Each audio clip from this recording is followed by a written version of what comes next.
क्या आपको पता है द अमेजिंग स्पाइडरमैन को रिबूट करने के बाद नए स्पाइडरमैन के लिए टोटल 1500 एक्टर्स के ऑडिशन लिए गए थे और उन सब में टॉम हॉलैंड फाइनल किए गए as an Peter Parker and Spiderman जो चल रहा है आज तक। इन स्पाइडरमैन होमकमिंग मूवी के बारे में unknown facts, behind the scenes, movie details पता चलेगी इस वीडियो में। तो बिना कोई टाइम वेस्ट के वीडियो शुरू करते हैं।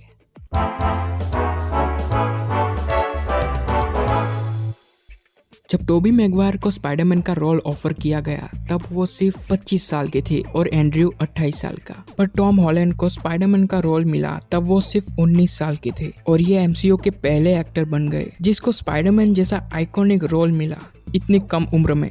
अब करते हैं ऐसी बातें जो टोबी मैगवायर और एंड्रयू के स्पाइडरमैन से टॉम हॉलैंड को बिल्कुल ही डिफरेंट बनाता है।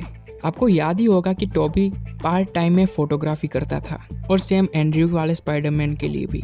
बट नए वाले स्पाइडरमैन के लिए वो अपनी वीडियो शूट करके इंटरनेट पर डालता था और वहीं से वो पैसे कमाता था और वहीं से वीडियो वायरल होती थी। और इस वीडियो से ही टोनी स्टार्क ने पीटर को फाइंड किया था और तभी वो सिविल वॉर में उसकी हेल्प लेने चाहता है और उसके लिए एक सूट भी बना देता है। कोई भी स्पाइडरमैन मूवी अंकल बेन की डेथ और मकड़ी का काटना, इन दोनों के बिना तो स्पाइडरमैन मूवी बन ही नहीं सकती। स्पाइडरमैन मूवी में अंकल बेन की स्टोरी दोनों फिल्मों में दिखाई गई है बट एक ही एक मोमेंट को बार बार शूट करना काफी डिस्टर्बिंग था। और अगर बात करें पीटर पार्कर के बचपन की तो उसको कम्प्लीटली एक्सप्लेन कर दिया द अमेजिंग स्पाइडरमैन मूवीज में। और साथ ही में मकड़ी का पीटर को काटना, सीखना एंड टेम्पररी सूट बनाना कुछ भी इस फिल्म में नहीं दिखाया गया। स्पाइडरमैन होमकमिंग मूवी में पीटर के साथ वो सारे इंसिडेंट हो गए थे जैसे अंकल बेन की डेथ, मकड़ी का काटना एंड ऑल। फिल्म की शुरुआत में ही वो लोगों को बचाता है, ये सब दिखाया गया है। जब टोनी पीटर से सूट ले लेता है तब वो अपना होममेड सूट पहनता है जो कि द स्कारलेट स्पाइडर कॉमिक से इंस्पायर था, जिसमें स्पाइडरमैन भी ऐसी ही एक स्लीवलेस ब्लू हुडी पहनता था जो कि इस सीन में पीटर ने भी पहन रखी है। स्पाइडरमैन होमकमिंग में होमकमिंग के दो मीनिंग है। पीटर पार्कर एक हाई स्कूल का स्टूडेंट है और बीच में होमकमिंग पार्टी भी होने वाली है जिसमें पीटर अपनी क्रश के साथ डांस करना चाहता है। और होमकमिंग वर्ड फिल्म में काफी बार दोहराया गया है। और उसका दूसरा मीनिंग ये है कि फाइनली स्पाइडरमैन का कैरेक्टर एमसीयू में आने वाला है। इसी खुशी में नाम होमकमिंग रखा गया क्योंकि ये स्पाइडरमैन के लिए एमसीयू में एक घर वापसी थी।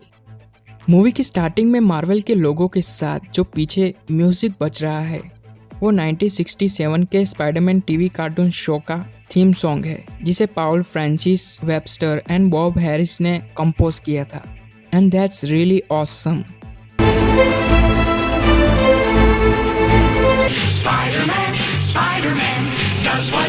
इस सीन में पीटर के दोस्त ने एक हॉप्स वाली टी शर्ट पहन रखी है जो कि रेफरेंस था द हॉप्स कैरेक्टर का जो कि आगे चल के एमसीयू में एंट्री लेने वाली है। इस सीन में आंट में पीटर को छोड़ने आती है गाड़ी से, तब इस गाड़ी के नंबर प्लेट पर लिखा होता है AMF 5062 जो कि रेफरेंस था स्पाइडरमैन के लिए।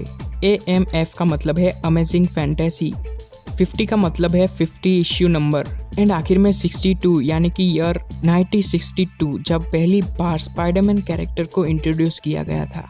एंड ये काफी ऑसम डिटेल थी।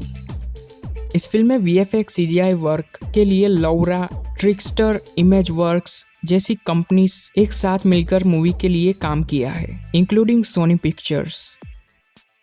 मूवी में ये वाला सीन तो आपको याद ही होगा जो याद दिलाता है टोबी मैगवायर वाले स्पाइडरमैन की। इस सीन में इस शिप का नाम है न्यूयॉर्क स्टेटन आइलैंड फेरी जहाँ पे स्पाइडरमैन एंड वल्चर की जबरदस्त लड़ाई होती है। इस सीन को बनाने का काम डिजिटल डोमेन कंपनी को दिया गया था जिसने अपने realistic and amazing visual effect बनाने के लिए ऑस्कर अवार्ड भी जीत चुका है, जिसको शुरू किया गया था 1993 में जेम्स कैमेरॉन और स्टैन विंस्टन के द्वारा।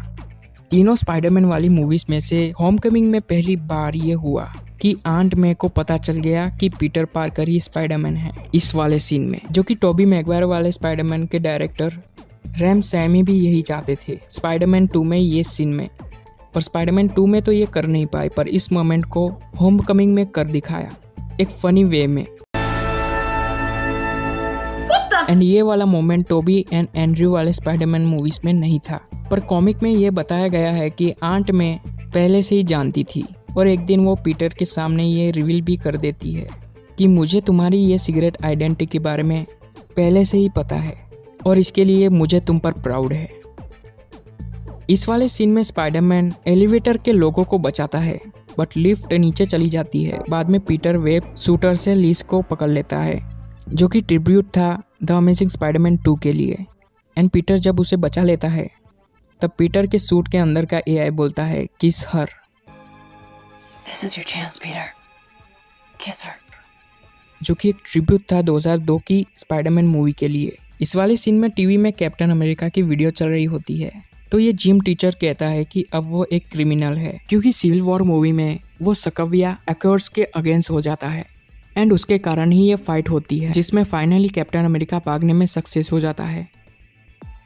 ये पहली मूवी है जिसमें पीटर के पास one of the best advance suit होता है, जिसके कई सारे गैजेट्स कॉमिक बुक से इंस्पायर थे, जैसे वेब शूटर एंड उसके फैलाई जाल 2 घंटे बाद पिघल जाना एंड ऑल। पीटर के सूट के अंदर जार्विस के जैसा ही एक एआई होता है एंड वेब शूटर के लिए डिफरेंट मोड, डिफरेंट सिचुएशन के लिए होलोग्राम टेक्नोलॉजी और भी बहुत कुछ। उसके चेस्ट पर लगे स्पाइडरमैन लोगो भी एक ड्रोन था, जो कि वो इस वाले सीन में यूज करता है।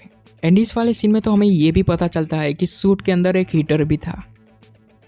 अब यहाँ पे टोनी स्टार्क पीटर से वो सूट लेने वाला होता है, तब पीटर पार्कर कहता है कि मैं इस सूट के बिना कुछ नहीं हूँ, और इसके सामने टोनी स्टार्क कहता है कि अगर तुम इस सूट के बिना कुछ नहीं हो तो तुम इस सूट के लायक भी नहीं हो, जो कि रेफरेंस था उस इंसिडेंट के बारे में जो टोनी स्टार्क के साथ पहले भी हो चुका है आयरन मैन 3 में, जहाँ टोनी स्टार्क को बिना सूट के ही एल्ड्रिच का सामना करना पड़ा था। एंड आयरन मैन 3 से ही रिलेटेड फैक्ट, इस वाले सीन में वल्चर के सामने यहाँ पे मार्क 42 वाला आयरन शूट रखा हुआ होता है, जो कि आयरन मैन 3 में दिखाया गया था।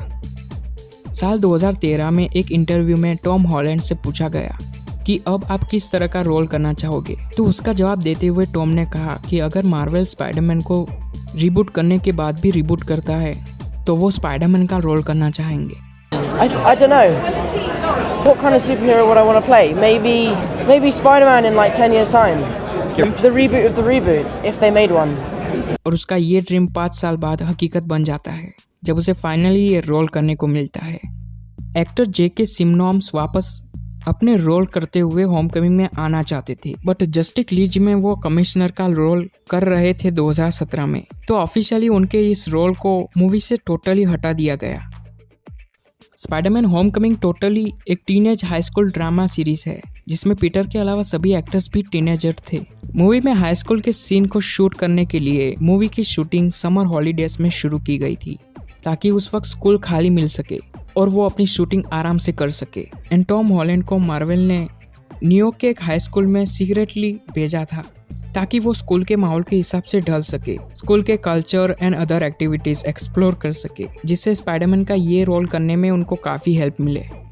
माइकल कीटन ने होमकमिंग में वल्चर का रोल प्ले किया है, और इस वाले सीन में डायरेक्टर जॉन वॉट्स ने मून के बीच में वल्चर को दिखा के माइकल कीटन के बैटमैन वाले रोल को ट्रिब्यूट दिया है, जो कि 1989 में आया था, जो कि वल्चर बैटमैन की साइन को प्रेजेंट करता है। आपको होमकमिंग में स्टैनली का ये वाला कैमियो तो याद ही होगा। आपको यकीन नहीं होगा कि स्टैनली ने एक ही दिन में ये 4 मूवीज के लिए कैमियो शूट किए थे। पहले 2016 की डॉक्टर स्ट्रेंज मूवी के लिए, बाद में 2017 की स्पाइडरमैन होमकमिंग मूवी के लिए, फिर 2017 की guardians of the Galaxy volume 2 के लिए, और आखिर में 2017 की थॉर रैग्नारोक के लिए। स्पाइडरमैन होमकमिंग ने $175 मिलियन के बजट में $880 मिलियन की कलेक्शन कर ली थी, और ये 2017 की मार्वल की सबसे ज़्यादा कमाई करने वाली फिल्म बन गई, थॉर रैग्नारोक और गार्डियन से भी ज़्यादा, और 2017 की हाईएस्ट ग्रोसिंग मूवी में 6th नंबर पर। वीडियो पसंद आई हो तो एक लाइक ज़रूर करना, एंड इस चैनल पे ऐसी और भी वीडियोस मिल जाएगी एंड आगे भी आती रहेगी, इसलिए सब्सक्राइब द चैनल।